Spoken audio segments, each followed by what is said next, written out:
নবী বলেন, হে উম্মত, দুই জিনিসের হেফাজতের জিম্মাদারি যদি তুমি নাও, আমি নবী তোমাকে জান্নাতে নেওয়ার জিম্মাদারি নিব। কয় জিনিস? প্রথম হলো জবানের কন্ট্রোল করো, হেফাজত করো। দ্বিতীয়, লজ্জাস্থানের হেফাজত করো। এই দুইটা জিনিসের হেফাজত যদি করতে পারো, আমি নবী তোমাকে জান্নাতে নেওয়ার জিম্মাদারি নিব। আয়াত এবং হাদিসের মূল আলোচনার বিষয়বস্তু জবানকে কন্ট্রোল করা। নবীও বলেন জবান কন্ট্রোল করো, আল্লাহ বলেন জবান কন্ট্রোল করো। কোন পদ্ধতিতে করবা? তোমার মনের মতো পারবা না। মুমিনকে আল্লাহ আয়াতে দুটো আদেশ দিয়েছেন, একটা তাকওয়া অর্জন করো, দ্বিতীয়টা জবানকে হেফাজত করো। যদি করতে পারো, নগদ দুইটা পুরস্কার। এক, জীবনের আমল কবুল। দুই, জীবনের সব গুনাহ মাফ। এখন আল্লাহর এই আদেশ আল্লাহ শুধু মুমিনকে দিলেন কেন, বেঈমানকে দেন নাই কেন? এর সংক্ষিপ্ত জবাব, জান্নাত শুধু মুমিন পাবে, কোনো বেঈমান এক সেকেন্ডের জন্য কখনো জান্নাত পাবে না। জান্নাত পাবে না। কারা পাবে? জবান খুলেন, কারা পাবে? মুমিনেরা যে জান্নাত পাবে, তাও বহু ফিডা খাওয়ার পর। যেই তালে বিড়ি টানেন এমনি জান্নাত পাবেন ফিডা ছাড়া। যেখানে এত আশেকে রসুল, সব টাটকা আশেক, ফজর পরে নাই, জহুর পরে নাই, আসর পরে নাই, মাগরিব পরে নাই, এশাও পরে নাই। ফজরও পড়ার চিন্তা নাই, বয়ান শুনতে আইছে, যাক এটাও ভালো। আল্লাহ যদি এর বরকতে হেদায়াত দান করেন, প্রত্যেকের সিনায় আল্লাহ হেদায়াতের নূর দান করেন, তো জান্নাত শুধু মুমিন পাবে, কোন বেঈমান আর মুমিনও পাবে অনেক হিসাবের পর। কেন? রহমতের নবী বলেন, আমি মুহাম্মদ শেষ নবী, আমার আগে একদল উম্মত ছিল বনি ইসরাইল, বড় চালাক। এই বনি ইসরাইল নিজেদের মধ্যে দ্বন্দ্ব আর দূরত্ব তৈরি করে দলাদলিতে তারা ৭২ দল হয়েছিল। আমার উম্মত আরো চালাক, আমার উম্মতের দল আরো একটা বেড়ে যাবে। তাহলে কয় দল হবে? কুল্লুহুম ফিন্নার। নবী বলেন সব জাহান্নামে যাবে, ইল্লা মিল্লাতান ওয়াহিদা, এক দল জান্নাতে যাবে। টোটাল ৭৩ দলের সব যদি জাহান্নামে যায়, এক দল জান্নাতে যায়, তাহলে বলেন জাহান্নামী কয় দল? এই যে ৭২ দল জাহান্নামী, এরা কেউ হিন্দু, বৌদ্ধ, ইহুদি, খ্রিস্টান কেউ না, সব হবে মুমিন মুসলমানের ভেতর থেকে। তাহলে ৭২ দল জাহান্নামী সব মুসলমানের মধ্য থেকে হবে। দ্বিতীয় সাহাবায়ে কেরাম প্রশ্ন করলেন, মান হিয়া ইয়া রাসূলুল্লাহ, হে পয়গম্বর, যেই দলটা জান্নাতে যাবে ওই দলের পরিচয় কি? রহমতের নবী বলেন, মা আনা আলাইহি ওয়া আসহাবি। নবী যদি বলতেন, এই খেয়াল করেন, নবী যদি বলতেন আমাকে যারা মেনে চলবে তারা জান্নাতি হতো, কিন্তু নবী এতটুকুই বলেন নাই। নবী বলেন যারা আমি মুহাম্মদের আদর্শ আর আমার হাতে গড়া সাহাবায়ে কেরামের আদর্শ যারা মেনে চলবে তারা জান্নাতি। কি বুঝলাম? এ জমিনে যারা বলে আমরা নবী মানি, মুহাম্মদ মানি, সাহাবাদের মানি না, এরা মুসলমান হলেও ৭২ দল জাহান্নামীদের অন্তর্ভুক্ত। तुको जाओ सुन्नते अहमद को जाबा मुहम्मद कैबुअत निस्बत तोरा मन अहब्बा सुन्नती कौले रसूल मजदाए काना माई हम कुन कबूल। তাহলে শুধু নবী না সাহাবাও, সাহাবায়ে কেরামদেরও মানা লাগবে। যারা সাহাবায়ে কেরামের বিরোধিতা করে ইশারা ইঙ্গিতে তাদের চিহ্নিত করে নাও। এ যদি হুজুরও হয় মুসলমানও হয় তবে ৭২ দল জাহান্নামীদের দলভুক্ত। জান্নাত শুধু মুমিন পাবে। এজন্য আল্লাহ মুমিনকে বললেন আল্লাহকে ভয় কর, জবানকে হেফাজত করো। যদি করতে পারো 2টা পুরস্কার তোমাকে দেওয়া হবে। জীবনের সব আমল কবুল, জীবনে যত গুনাহ করবা সব আমি মাফ করে দিব। 1 নাম্বার আদেশ আল্লাহকে ভয় কর। দ্বিতীয় হলো জবানকে কন্ট্রোল করো। আল্লাহ জবানকে হেফাজতের কথা কেন বললেন? কান হেফাজত করো কেন বলেন নাই? চোখ হেফাজত করো এখানে কেন বলেন নাই? হাত হেফাজত করো কেন বলেন নাই? চোখ হেফাজত করো কেন বলেন নাই? জবানকে হেফাজত করো কেন বললেন? এর কারণ হলো পুরা দেহের মধ্যে আপনার আমার জিহ্বা জবান হলো মারাত্মক একটা বড় অস্ত্রের নাম। হাদিসে পাকে রহমতের নবী বলেন প্রতিদিন সকালবেলা অঙ্গ প্রত্যঙ্গ গুলো জিহ্বা থেকে পানা চায়। ও আল্লাহ, জিহ্বার অত্যাচার থেকে পানা দাও।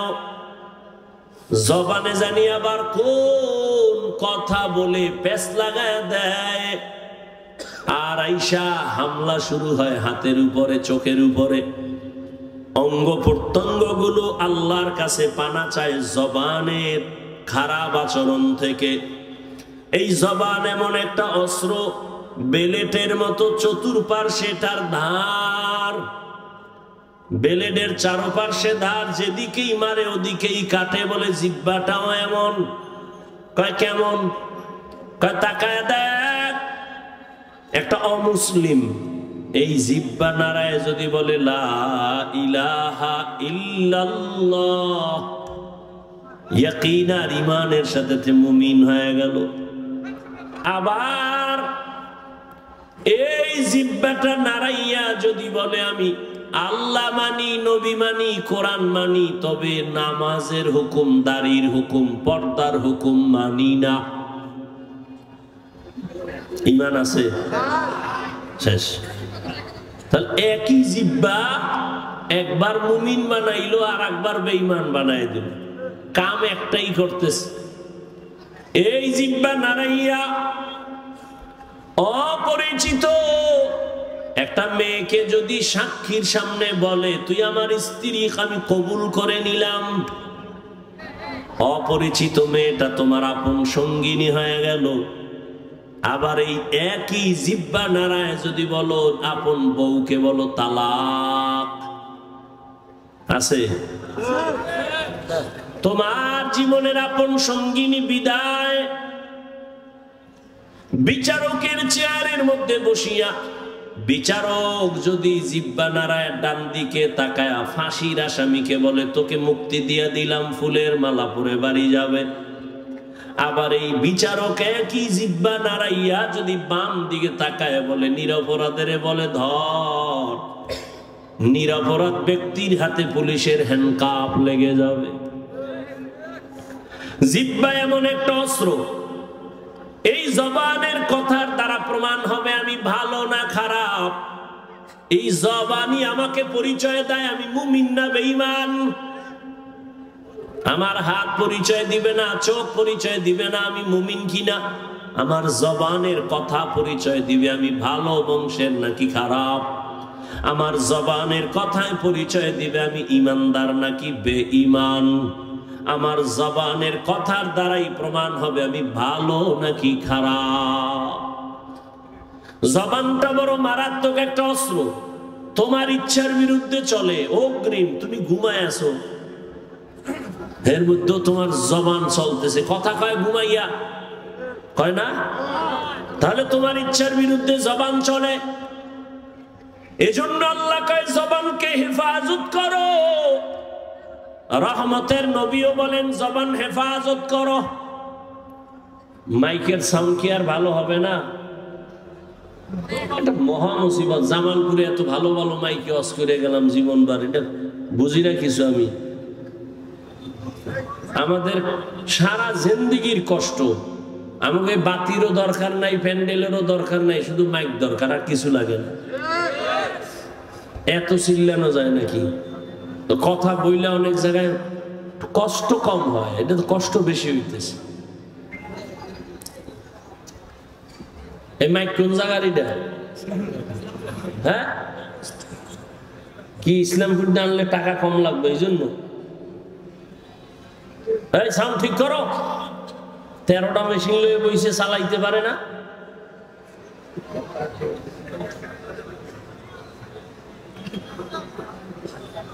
আল্লাহ পাক কবুল করেন। আপনাদের কষ্ট হইতেছে? আপনার কষ্ট হইলে 2-4 ঘন্টা, আমগো তো আজীবন। গাধার মতো দৌড়াইতেছি সারা দেশ, না টাইম মতো খাওয়ান, না টাইম মতো ঘুম, দৌড়ের উপর। বাথরুমে যাওয়ার শান্তি নেই। এরপরে আইসা আবার বয়ান। একটা মানুষ ঠিক মতো না ঘুমাইলে তার কথার ব্যালেন্স থাকে না, চলাফেরার ব্যালেন্স থাকে না। এরপরও সেই বয়ান চলতে থাকে, যদি আবার আনলিমিটেড। আবার বয়ান যদি 1 লাইনের মানুষ হয় তো 1 লাইনে বয়ান করা যায়, চোখ বন্ধ করে কয়ে টয়ে গেলাম গিয়া। আর বয়ানটা যদি হয় হরেক ধরনের মানুষ এনে এদের সামনে, আবার যদি হয় মুখস্থ, কত পেরেশানি। সবকিছু আমার রবের দয়া, বান্দার হাতে কিছুই। ইয়া ইলাহি তু মেরা মাবুদ হ্যায়, ইয়া ইলাহি তু মেরা মাশুক হ্যায়। জবানের হেফাজত করো হে গোলাম।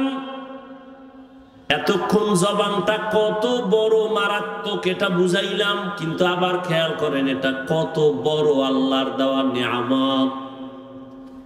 খানার প্লেট সামনে নিছেন, খানার মধ্যে কোনো চুল আছে কিনা সব চোখের রাডার দিয়া খুঁজলেন।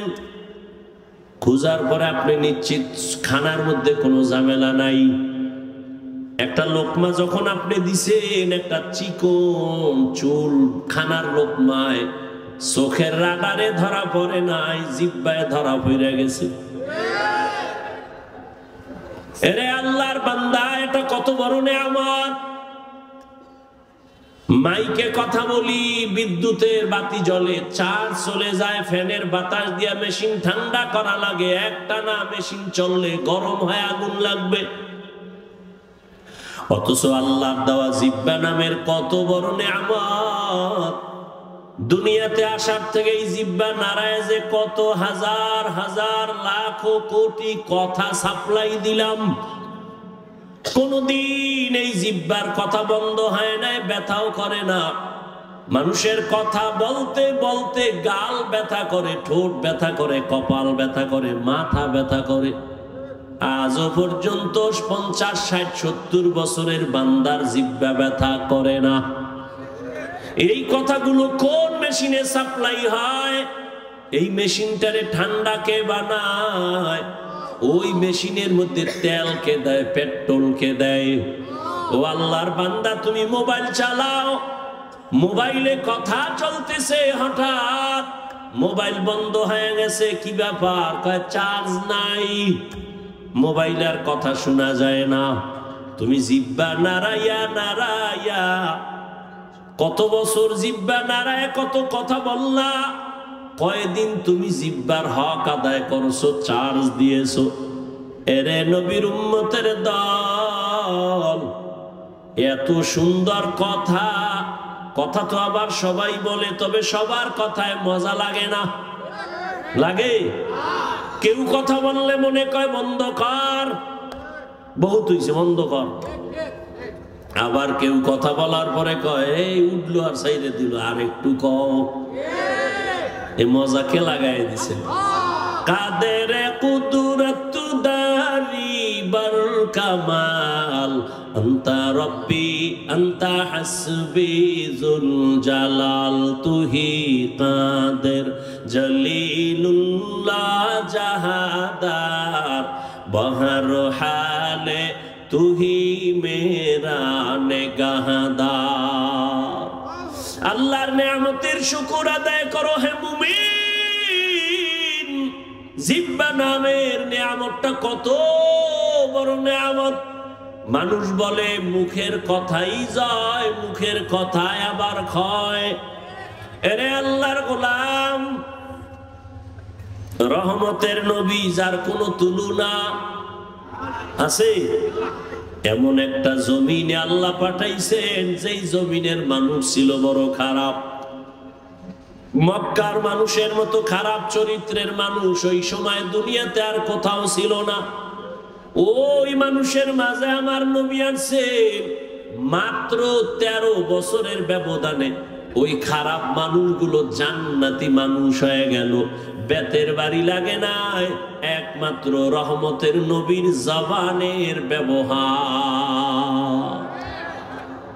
নবীজির জবানের ব্যবহারে দুশমন পর্যন্ত বন্ধু হয়ে যাইত। ইহুদি নবীর সামনে তরবারি নিয়ে দাঁড়ানো আর কেউ নাই, ডাক দিয়া কয় আব্দুল্লাহর ছেলে, এখন তোমার পাশে কেউ নাই? বলে তাই? আমি এখন একা, তরবারি আমার হাতে, তোমার কল্লার উপরে যদি মারি কে ভিড়াবে? নবী বলেন আমার আল্লাহ। রহমতের নবী কথা বলা মাত্র ইহুদির তরবারিটা মাটির মধ্যে পড়ে গেছে। তরবারিটা নবী হাত দিয়ে উঠাইছেন। উঠে খায় ইহুদি, তরবারি কই? খায় মুহাম্মদের হাতে। কয় এখন যদি তোর কল্লার উপরে মারি কে ফিরাবে? কয় কেউ না। কয় ক আল্লাহ ফিরাবে। কয়টা যদি কই তাহলে আর কালেমার বাকি কি? যদি কই আল্লাহ ফিরাবে তো কালেমার বাকি কি? মুহাম্মদ মাফ করে দাও, আর কালেমা পড়ায় মুসলমান বানায় দাও। ইমামুল আউয়ালিন আল আখিরিন, বহরে সাদকা রাহমাতাল লিল আলামিন, সাইয়্যিদুল কাউনাইন খাতমুল মুরসালিন, আখির আমদ বুদে ফখরুল আউয়ালিন। আপনারা কিছুক্ষণ বসবেন নি না? ব্যারাম কিছুক্ষণ পরে আবার বিড়ি টানার নেশা। হ্যাঁ, আসলে বিষয় কি জানেন? এখানে আসতেও কপাল লাগে, এখানে বসতেও কপাল লাগে, মোনাজাত দিয়া মা বাবার জন্য দোয়া কইরা যাইতেও কপাল লাগে। সবার কপাল তো আর ভালো না। অনেকে আসছে ইসলামপুরে যায়, কিন্তু এই ইসলামের মধ্যে ঢুকে নাই। কই? মহিলা প্যান্ডেল তাওয়াফ করে, আর দোকানে বয়ে বয়ে আড্ডা দেয়, আর তাজা তাজা কবিরা গুনাহ করে। কপাল খারাপ। আর কপাল যদি খারাপ হয়, আমি হাফিজুর রহমান কেন আর মক্কা মদিনার ইমাম কেন? রহমতের নবীর বয়ানও কালেমা জুড়ে না। যেই নবীর চেহারা এক নজর দেখলে ঈমানের সাথে জান্নাত ওয়াজিব, যেই নবীর চেহারা মুবারক এক নজর দেখলে পেটের ক্ষুধা নিবারণ হয়, ওই নবীকে 13 বছর দেখলো, বয়ান শুনলো, কালেমা কপালে আসলো না। কে? আবু জাহাল, এর নাম কফা। আর অন্যদিকে 27 বছরের যুবক তরবারি নিয়ে যায় নবীকে জবাই করবে। রহমতের নবীর সামনে যাইয়া তরবারি ফালায় বলে, ও রহমতের নবী, তরবারি দিয়া আমার কল্লা কেটে দেন, তবে আগে কালেমা রশি গলায় লাগায় দেন। এর নাম কপাল। এর নাম কি? এই জাগো, দীর্ঘ টাইম বসার অভ্যাস নাই, এরা ভিতরে ঢুকছেন কেন? কত আলেম ওলামা মাঠে বসা, সাদা দাড়ি, এদের ধাক্কাইয়া জুতা হাতে লইয়া গায়ে লাগাইয়া এরপরে বাইর হইতেছেন, ভয় লাগে না? আপনার ব্যারাম থাকলে ঢুকছেন কেন? ওই কত আল্লাহর বান্দারা বাইরে দাঁড়ানো আছে না, এরা মন চাইলে আবার দূরে গিয়া বিড়ি টাইনে আবার আসবে, কোনো ঝামেলা নাই। ভিতরে বৈশা উঠা বসা করা এটা তো ভালো না। এতগুলো মানুষ, আলেম ওলামা, মুরব্বীরা, এদের ডেঙ্গিয়ে বের হন, এটা তো আদব নয়। এই ব্যারাম কেন? কপাল খারাপ হয়ে গেছে। আল্লাহ সবাইকে হেদায়েত দান করেন। আপনারা বেশি কষ্ট মনে করলে আমি ছেড়ে দেই। আল্লাহ সবাইকে কবুল করেন। তাহলে কেউ উঠবেন না তো? ইনশাআল্লাহ উঠবেন না তো উঠবেন না, কেউ উঠতে চাইলে উঠতে দিবেন না। 2-3 জনে আসতে তারে শোয়ায় ফেলাইবেন জায়গা, যে তুই মোটামুটি ঘন্টা তুই ঘুমা, ওরে আর মাথা উঠে দেবেন না। যাও, আন্দোলন হইছে 5 তারিখ, আর একটা আজকে হয়ে যাও। ঠিক আছে, স্বাধীনতা তো এখনো শেষ হয় নাই। কি জামালপুর ইসলামপুরের মানুষ কি দেশ স্বাধীন না? দেশ স্বাধীন। দেশ স্বাধীন হলে চট্টগ্রামে আইনজীবীর গলায় ছুরি চালায় কে? মুসলমান তো স্বাধীন বলে চিৎকার দিবে স্বাধীন। এই জমিনের মধ্যে উলামায়ে কেরাম সিনা টান করে কথা বলবে, কোন সুদখোর বেনামাজির অনুমতি লাগবে না যেদিন। এই থামো, আবার যখন লাগবে রেডি থাও, ওই মাঠে নামা লাগবো। কারণ আন্দোলন মুসলমান একবার করে না, বারবার। জালেমের বিরুদ্ধে আন্দোলন চলবেই। জীবন একবার দেয় না মুসলমান, বারবার। জালেমের বিরুদ্ধে, ইসলামের পক্ষে। কথা ঠিক না? আল্লাহ সবাইকে কবুল করেন। কোন চান্দুকে আর জুলুম করার সুযোগ দেওয়া যাবে? কাফনের কাফন কিনে রেডি রাখো। ডাক আসলে ময়দানে অবতীর্ণ হতে হবে। তুমি যতই বন্ধু বান্ধব তালাশ করো, বলছি না সব ধান্দাবাজ আর চান্দাবাজ, একমাত্র তোমার কলিজার আপন বন্ধু নিঃস্বার্থ উলামায়ে কেরাম। অতএব উলামায়ে কেরাম ডাক দিলে আবার ময়দানে আসতে হবে, কোন ব্যক্তির জন্য না, আল্লাহর দ্বীনের জন্য। আল্লাহ সবাইকে কবুল করেন। কোন আলেমের সাথে কোনো বেয়াদবি চলবে? আমি একটু আগে এক জায়গায় বয়ান করে আইছি, সেদিন ঢাকায় বলছি, যারা আলেমদের সাথে বেয়াদবি করবে তাদের লিস্টি দাও। ইমামের সাথে, মাদ্রাসার কোন শিক্ষকের সাথে, কোন বক্তার সাথে উল্টা পাল্টা করলেই তাদের লিস্টি আমাদেরকে দাও। ঢাকার থেকে আবার আলেমদেরকে নিয়ে বসে আবার আন্দোলনে, জালেমের বিরুদ্ধে ময়দানে আবার নামতে হবে। কোন মাস্তানি চলবে?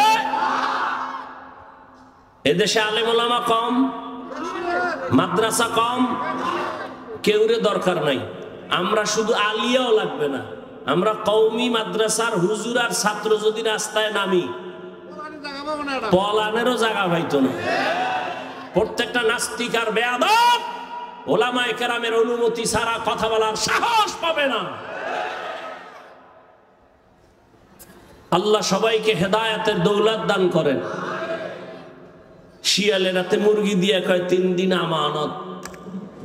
শিয়াল পণ্ডিত কয় দোয়াও চাই, মাফও চাই। জিন দেখানো মরাও হইতে না। শিয়ালের হাতে মুরগি দিলে যা হবে, ধর্মের চাবি সুদখোর আর বেনামাজির হাতে দিলে তাই হবে।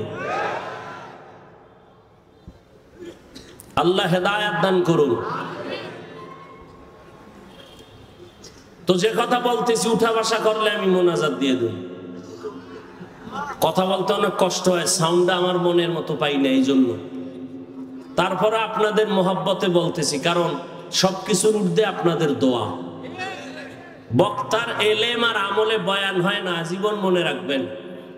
এলেম আর আমলের বাহাদুরি দিয়া বয়ান হয় না, বয়ান হয় শ্রোতাদের অন্তরের মুহাব্বত আর আকর্ষণের উপর। আর রহমত কার? জোরে বলেন। ইয়া আইয়ুহাল্লাযীনা আমানুত্তাকুল্লাহা ওয়া কুলু কাওলান সাদীদা। হে মুমিন, আল্লাহকে ভয় করো, জবানের হেফাজত করো। জবান বড় দামি একটা অস্ত্র, আল্লাহ পাকের অন্যদিকে বড় নেয়ামত। এই জবান হেফাজত কেমনে করবা? তোমার ইচ্ছার বিরুদ্ধে জবান দৌড়ায়। হাত যদি অন্যায় করে রশি দিয়া পেঁচাও, বেঁধে রাখো, আর অন্যায় করতে পারবে না। পা যদি অন্যায় ভাবে হাঁটে, পাও দুইটা বেঁধে দেওয়ার হাঁটতে পারবে না। কান যদি অন্যায় আওয়াজ কানে নেয়, পট্টি লাগায় দাও, কান হেফাজত হয়ে যাবে। ভালো করে বুঝো, চোখ যদি অন্যায় কিছু দেখে, চোখের সামনে কালো আয়না লাগায় দাও, দেখবে না। বুঝেন, ভালো করে বুঝেন। হাত অন্যায় করলে বাধা যাবে, হেফাজত করা যায়, কন্ট্রোল করা যায়। কান অন্যায় করলে কন্ট্রোল করা যায়। চোখ অন্যায় করলে পট্টি লাগাও, আয়না লাগাও। কিন্তু জবানটা যদি অন্যায় করে বারবার, এটারে আটকাইবেন কেমনে? রশি দিয়া বাঁধা যাবে, কষ্টে লাগানো যাবে। জিহ্বা কেমন একটা বড় আল্লাহর অস্ত্র, এখানে কষ্টে পেয়ে ধরে না। ধরে? সুগারগুলো ধরবে? ধরবে না। তো জবানটারে কেমনে কন্ট্রোল করবেন? মুখের উপরে কষ্টে লাগাবেন? কয় না। এবার আল্লাহ দয়া করে একটা পরামর্শ দিতেছেন, ও বান্দা, আমি জানি, তোর থেকে বেশি জানি। হাতেরে আটকাইতে পারবি, কান আটকাইতে পারবি, চোখ আটকাইতে পারবি, পা পারবি, কিন্তু জবানটারে তুই দুনিয়ার কোনো রশি দ্বারা বাঁধতে পারবি না। এটার জন্য আমি আল্লাহ কুদরতের একটা মেডিসিন দিছি, ওই মেডিসিন লাগায় দে, জিহ্বা কন্ট্রোল হয়ে যাবে। ওই মেডিসিন আমার আল্লাহর দেওয়া, মেডিসিনের নাম হলো তাকওয়া। हर के दारत खौफ हकदार दिल मदम जन्नतुल मअवा देहद रामकम जुज़बा हक़ची ज़े मखाज़ इंसुजा फज़ले उहा मस्ते दर जुमला जहां। তাকওয়া মানে আল্লাহর ভয়। ওই আল্লাহর ভয় নামের মেডিসিন দিয়া জবানটাকে আটকাইয়া দাও। আল্লাহর আদালতে দাঁড়াইয়া হিসাব দেওয়ার ভয়, এই ভয়ের নাম তাকওয়া। কয় ভয়টা অন্তরে ঢুকাইও। কয় কোথায় পাবো এই ভয়ের মেডিসিন? আল্লাহ বলেন, যারা এই জমিনে আমার প্রিয় গোলাম, আমার প্রিয় বান্দা আহলুল্লাহ, এদের নেক নজর লাগাও, অন্তরে তাকওয়া চলে আসবে, আল্লাহর ভয়। আমি এখানে যদি আপনাদের প্রশ্ন করি, আপনারা কারা কারা আল্লাহকে ভয় করেন? সবাই দোনো হাত উঠাইবে। চালাক যারা, তারা পাও দুইটা উঠায় বলবে, আমরা হুজুরগো থেকে বেশি আল্লাহরে ভয় করি। যদিও নামাজ পড়ি না, তবে আমগো ঈমান তাজা। আছে না চালাক? বলবে আমরা নামাজ না পড়লে আমগো দিল পরিষ্কার। সবাই বলবে আমি আল্লাহকে ভয় করি। আমিও বলি আমি আল্লাহকে ভয় করি। তুমি নামাজ বাদ দিয়ে বলো আল্লাহকে ভয় করি, আর আমার না, আমি নামাজ ঠিক রেখা বলি আল্লাহকে ভয় করি। আসলে আল্লাহর ভয় কি জিনিস, সেটার হাকিকত এখনো জানি না রে বাবা। আল্লাহর ভয়ের হাকিকত উদাহরণত এমন বলি, একটা সন্তান মা বাবাকে ভয় করে বলে তার প্রমাণ, সন্তান মা বাবার সামনে কখনো অন্যায় করে না। কেন? শাস্তির ভয়। ঠিক একটা শিক্ষকের ছাত্র ভয় করে, তার প্রমাণ, ছাত্র শিক্ষকের সামনে অন্যায় করে না, শাস্তির ভয়। ঠিক এই জমিনে যেই বান্দা, যে বান্দি আল্লাহকে ভয় করবে, ওই বান্দা গলায় ছুরি লাগাবে, দাড়ির মধ্যে ছুরি লাগাবে না। हर के दारत खौफ हक़दार दिल मदाम जन्नतुल मअवा देहत रामकाम। আল্লাহর ভয় অন্তরে জমা করো হে মুমিন। কেমন আল্লাহর ভয়? রহমতের নবী বিদায়, আবু বকর সিদ্দিক রাদিয়াল্লাহু তাআলা আনহু খেলাফতের দায়িত্বে রাষ্ট্র পরিচালনা করতেছেন। একদিনের ঘটনা, তার স্ত্রী একদিন বলেন, ও খলিফাতুল মুসলিমিন, আমার একটু মিষ্টি খাইতে মনে চায়। আবু বকরকে বলতেছেন কোন সময়? যখন আবু বকরের আঙ্গুলের ইশারায় পুরা রাষ্ট্র চলে। টাকার অভাব আসেনি? বিবি বললেন একটু মিষ্টি খাইতে মনে চায়। আল্লাহর ভয় কাকে বলে? এবার স্ত্রীর কথা আবু বকর বলে, ও বিবি, মিষ্টি খাওয়ানোর মতো টাকা আমার কাছে নাই। এর নাম আল্লাহর ভয়। রাষ্ট্র পরিচালনা করতেছেন, টেলিফোন করলেই তো টাকার পাহাড়। কিন্তু আবু বকরের মতো গোলাম আল্লাহর ভয় নিয়ে বলে, ও বিবি, তোমাকে মিষ্টি খাওয়ানোর মতো টাকা নাই। ও পর্দার আড়ালের মা বোনেরা, ভালো করে শুনেন। স্ত্রী কিছুদিন চুপ হয়ে গেল। কিছুদিন পরে আলাদা কিছু টাকা দিয়া বলে, ও খলিফাতুল মুসলিমিন, আপনার কাছে টাকা নাই মানলাম, আমি আলাদা কিছু টাকা দিলাম, এই টাকা দিয়া মিষ্টি এনে দেন। আবু বকর সিদ্দিক রাদিয়াল্লাহু তাআলা আনহু তিনি বললেন, এই বিবি, টাকা পাইলা কই? আপনারা জিগাইবেন নি বউরে? জীবনেও না। আমনে কইবেন সাব্বাস, এরকম চুরি কইরা পারলে আরো দিও। এটাও বলে ঠিক আন্দাজি। আবু বকর বললেন, বিবি, টাকা কই পেয়েছো? এবার বিবি কি কয় শুনেন।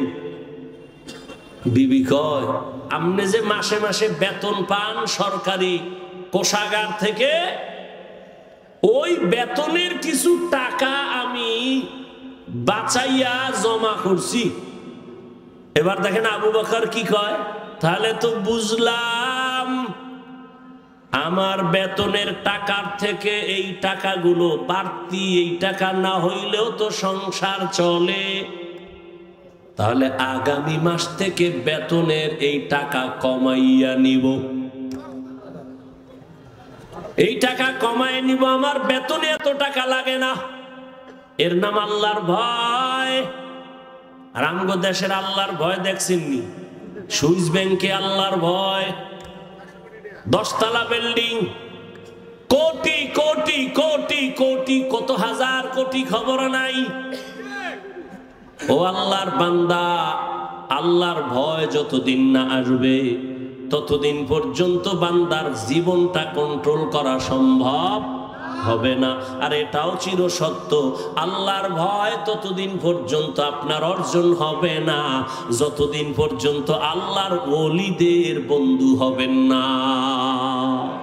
আউলিয়ারা কারে উকবা ইখতিয়ার, জাহেলারা কারে দুনিয়া ইখতিয়ার। মাইলে মোমেন সোয়ে মোমেন মিশাওয়াত, মাইলে কাফের সোয়ে কাফের মিশাওয়াত।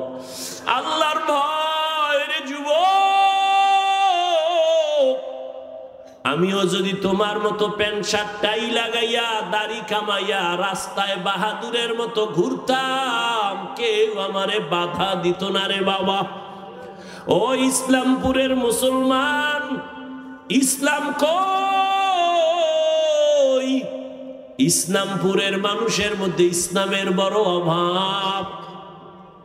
কি ঈমান আলী নাম রাখছে, তাজা বেঈমান, নাম হইল ঈমান আলী। শান্তির হাটে শান্তি নাই, মুন্সিগঞ্জে মুন্সি নাই। ইসলামপুরের মধ্যে মাঠে তাকায় দেখি চেহারা ইসলাম নাই। ওগো নবীর উম্মতেরা,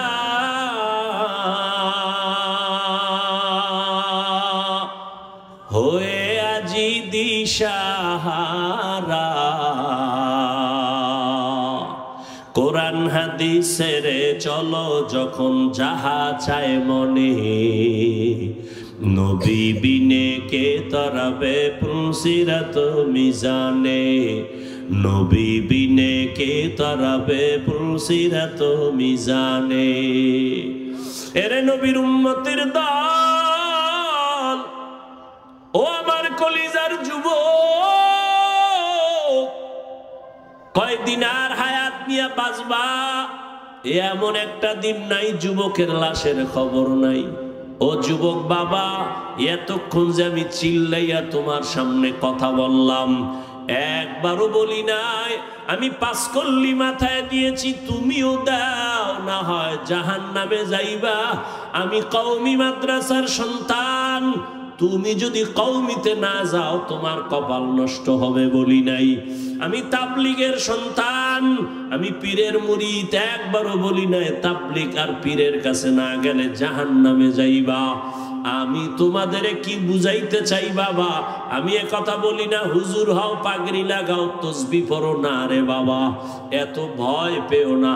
তুমি স্কুলে পড়ো, তুমি কলেজে পড়ো, তুমি চাকরি করো, তুমি ব্যবসা করো, তোমার জায়গায় থাইকা কেমনে তুমি মদিনার পথ ধরবা, জান্নাতের পথ ধরবা, এই কিছু পরামর্শ দেওয়াই হলো আমার কাজ। ও বাবা, পরামর্শ দিয়া যায়, নবীর তরিকা ছাড়া শান্তির কোনো পথ নাই।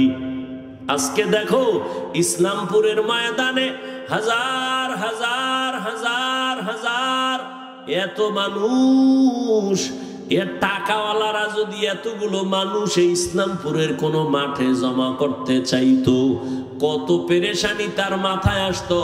এই মানুষগুলোরে আসা যাওয়ার ফ্রি গাড়ি দেওয়া লাগতো, বসার জন্য ভিআইপি ব্যবস্থা, এরপরে ফাঁকে ফাঁকে নাস্তা, নাস্তা না দিলে আবার চেয়ারের বাড়ি।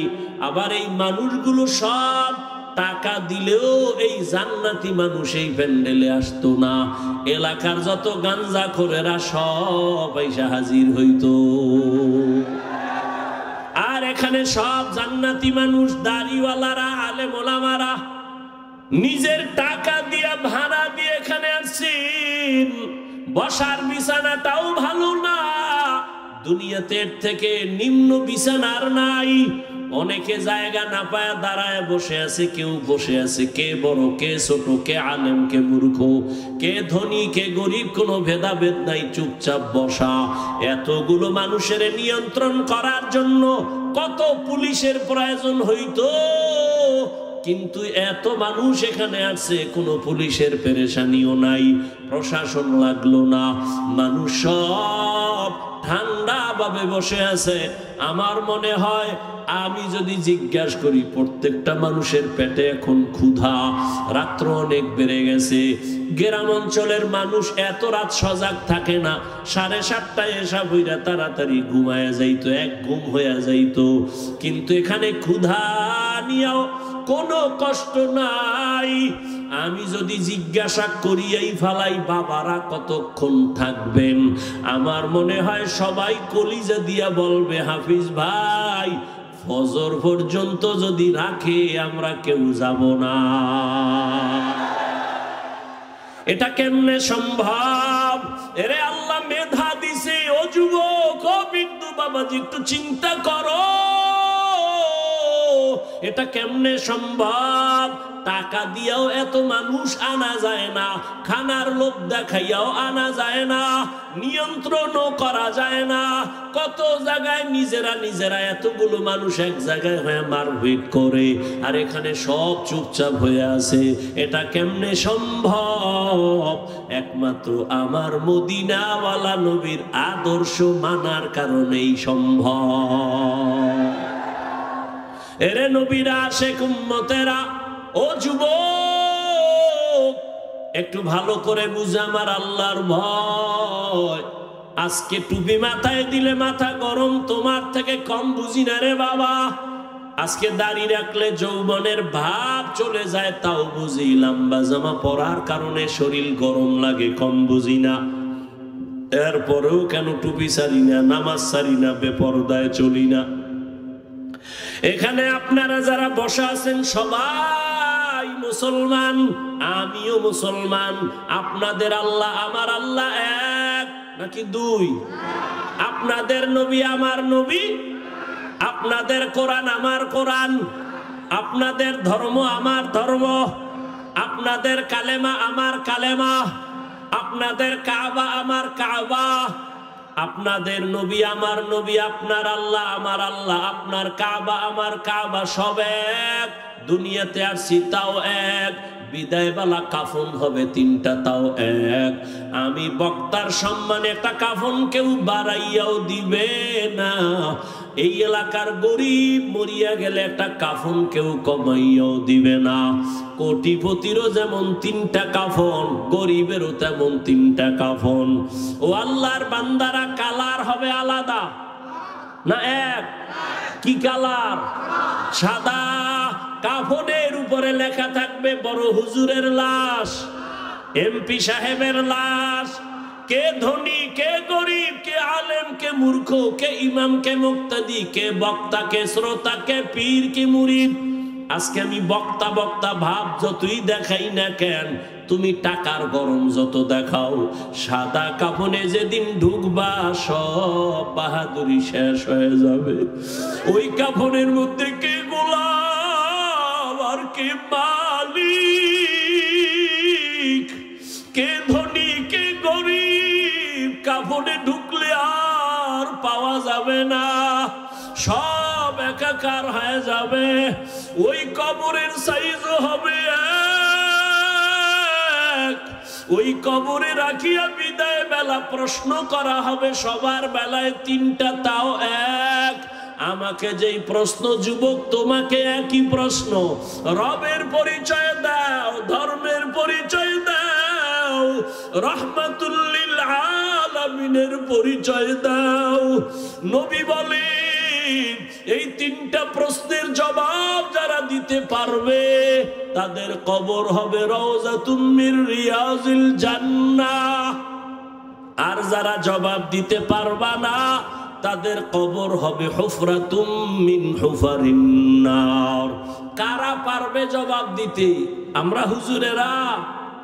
এই হুজুরেরা, হুজুরেরা পারার কোনো গ্যারান্টি আছে? নাই। যদি থাকতো, রহমতের নবীর হাতের সাহাবা জান্নাতের টিকিট হাতে পাইছেন 10 জন। এই 10 জনের ইতিহাস বইরা দেখো, মরণ পর্যন্ত শুধু কান্না কান্না কান্না কান্না। রহমতের নবী বলেন, আমি আয়েশার হুজরায় রাতে এসা পরে ঘুমায় গেলাম। আমি ঘুমাইলে আমার চোখ বন্ধ, তবে আমার অন্তর ঘুমায় না।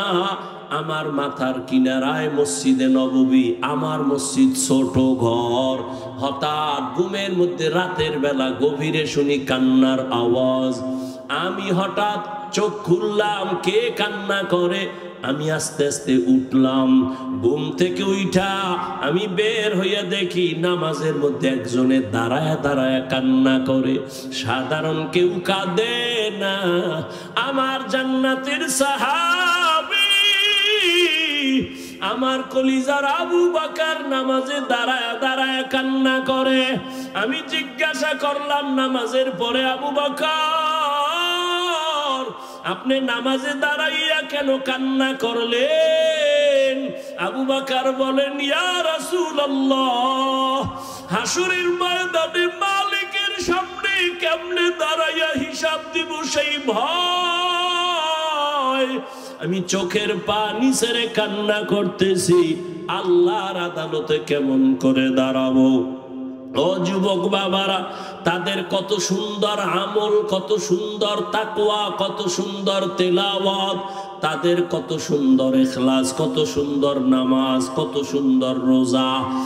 এত সুন্দর আমলে আমার আল্লাহ খুশি হইয়া জান্নাতের সার্টিফিকেট দিয়েছেন, এরপরেও যদি তারা আল্লাহর আযাবের ভয় নামাজে রাতের বেলা কান্না করেন, তাদের তুলনায় তোমার আমার গলায় রশি লাগায় তো কান্না করা উচিত সারা জীবন। কিন্তু কপাল বড় খারাপ, নিজেও কাঁদি না, কেউ কান্না করে তাও পছন্দ করি না। ও যুবক বাবারা, একটু হিসাবটা মিলাইয়া দেখো, তোমার লাইনে কত যুবক জীবনে মাদ্রাসায় যায় নাই, আলিফ বা তাও পড়ে নাই, স্কুলে পড়ে, কলেজে পড়ে। সত্য কথা বলো, তোমার মতো যুবক স্কুল কলেজে পড়িয়াও 5 বেলার নামাজ পড়ে, সত্য বলো আসেনি? তোমার কপালে কেন এত অভিশাপ? তুমি কেন পারো না রে বাবা? তোমার মতো যুবক তাকায় দেখো, র্যাব, আর্মি, পুলিশ, বিডিআর এর চাকরি করে, ব্যবসা করে, দেখো 5 ওয়াক্ত নামাজি আছে না? বলো তুমি কেন পারো না? তোমার মতো যুবক রাস্তায় গাড়ি চালায়, 5 বেলার নামাজ পড়ে, তুমি কেন পারবা না? তোমার কপালে তো কেন খারাপ? তোমার উপরে কার অভিশাপ লাগছে জানি না রে বাবা। তোমার মতো যুবক নদীর মধ্যে মাছ ধরে, নামাজ ছাড়ে না, তুমি কেন পারো না? তোমার মতো যুবক doctor, professor, engineer, OC, DC, SP, 5 ওয়াক্ত নামাজি আছে, তুমি কেন পারবা না? মনে মনে ভাবছো হুজুরদের কথা মিথ্যা, কোরআন মিথ্যা। কি ভাবছো? মনে করছো তোরা অনেক উপরে উঠছো?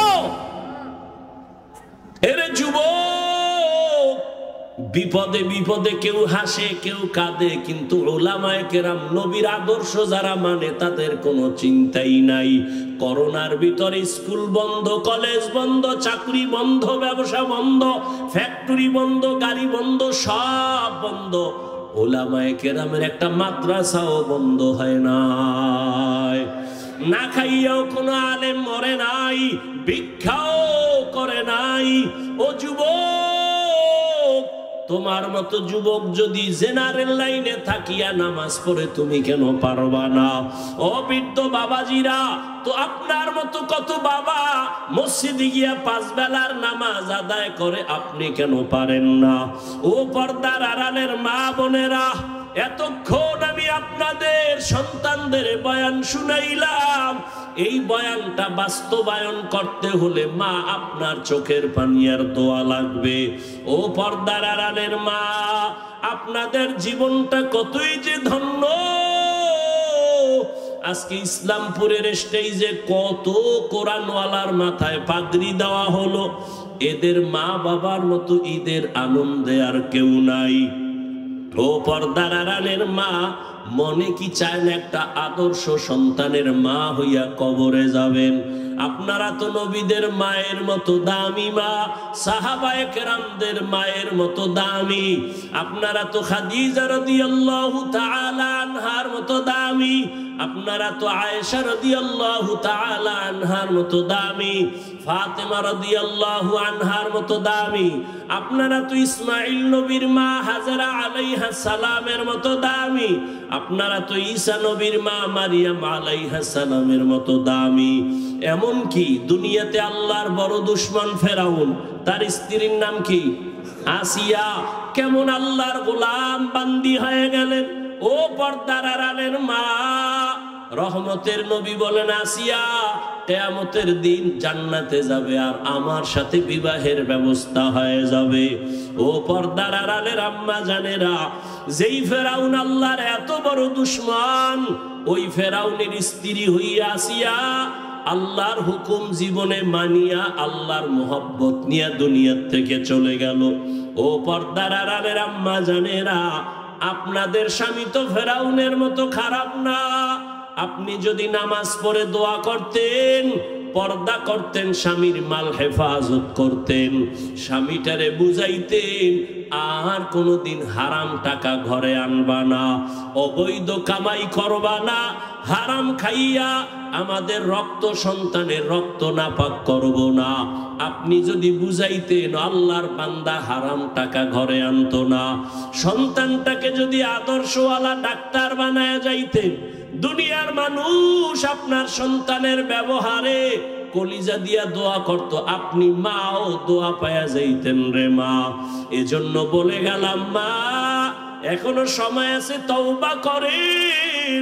একটা সন্তানকে ডাক্তার বানাবেন, ইঞ্জিনিয়ার বানাবেন, একজন প্রফেসর বানাবেন, তবে আমার দাবি বেয়াদব বানাবেন না।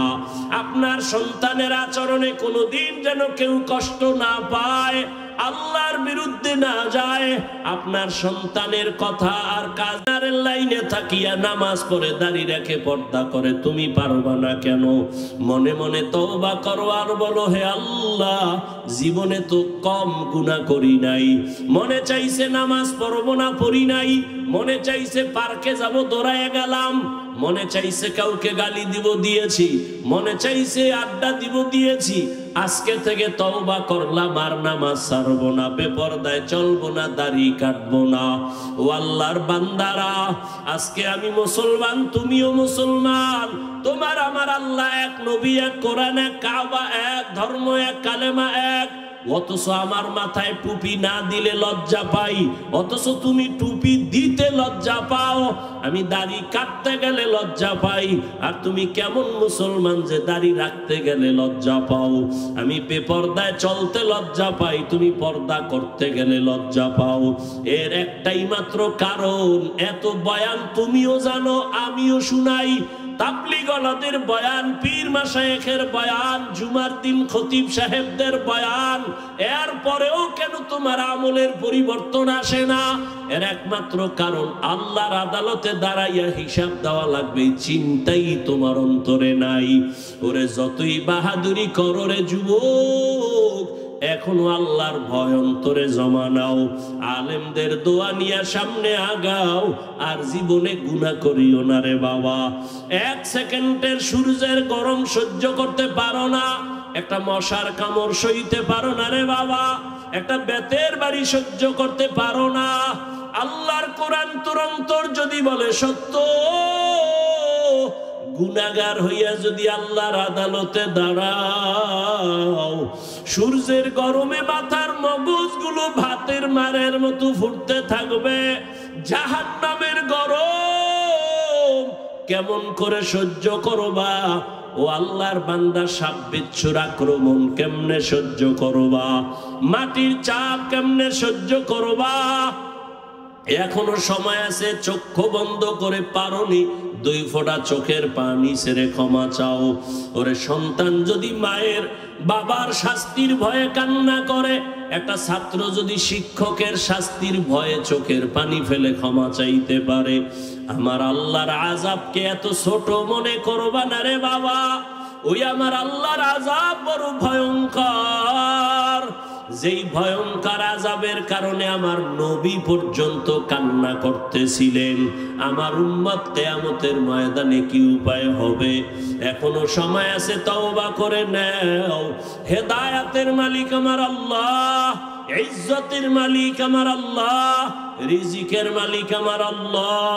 জীবনে আর যতদিন বাঁচবো, আল্লাহকে মনে মনে বলো, আল্লাহ আর নামাজ ছাড়বো না, আর বেপরদায় চলবো না, উলামায়ে কেরামের পরামর্শ নিয়ে নবীর তরিকা মেনে চলবো। তওবা করার মতো যদি কারো অন্তর তৈরি হয়, মুনাফিকি যদি না থাকে, খাঁটি তওবার নিয়ত যাদের আছে, 2 হাত আল্লাহকে দেখাইয়া দাও। আয় আল্লাহ, আপনি হাতগুলো কবুল করে নেন, তওবা কবুল করে নেন। তওবার উপরে মজবুত হইয়া চলার মতো তৌফিক আমাদের দান করেন আল্লাহ। একজনের হাতও খালি ফিরাইয়া দিয়েন না রে মালিক। আয় আল্লাহ, গুনার কারণে আপনি বেজার হইয়া ফিরাইয়া দিয়েন না রে আল্লাহ। মেহেরবানি করে সবাইকে হেদায়াতের আলো দিয়া কবুল করে নেন আমিন। আলহামদুলিল্লাহি রাব্বিল আলামিন ওয়াসসালাতু ওয়াসসালামু আলা সাইয়্যিদিল আমবিয়া ওয়াল মুরসালিন